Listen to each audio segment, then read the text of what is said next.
নতুন একটা ব্লগে সকলকে স্বাগত। আমি আর আমার বান্ধবী আজকে এসেছি নিমিতলার মেলা। আমাদের লোকালয়ের মধ্যে এই মেলাটা সবথেকে বড়। আর বীরভূমে এইরকম ছোট বড় মেলা কিন্তু অনেক হয়ে থাকে। তো আমরাও এখানে আসি কারণ জিনিসগুলো বেশ ভালো থাকে আর কেনাকাটাও বেশ করি। এটা হচ্ছে রেস্টুরেন্ট, দেখো একদম না বিয়ে বাড়ির মতো সাজিয়েছে।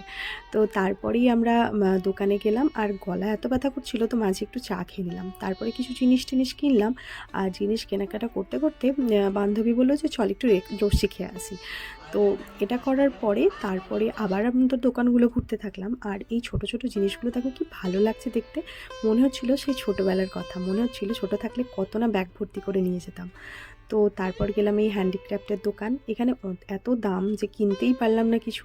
তারপর রাইডে চড়বো ভেবে দেখছি যে লোকজন এত কম সন্ধেবেলা, তাই দেখলাম যে খাওয়াটা সেরে নিই, কারণ সন্ধ্যের গেলে আবার বাড়ি যেতে দেরি হয়ে যাবে। তাই ফুচকা, চিংড়ির চপ, ঘুগনি এইসব খেয়ে নিয়ে তারপরে গেছি রাইডে চড়তে। তো ভয় তো হচ্ছিল যে বমি টমি আবার হবে কিনা, কারণ এই প্রথমবার আমি ইলেকট্রিক নাগরদোলায় চাপছি। এর আগে আমার এরকম এক্সপিরিয়েন্স নেই, মানে ছোটো নাগরদোলাগুলোই চেপেছি। তো তারপর কিন্তু নাগরদোলায় চড়ার পর বেশ ভালোই লাগলো, একটা অন্যরকম এক্সপিরিয়েন্স।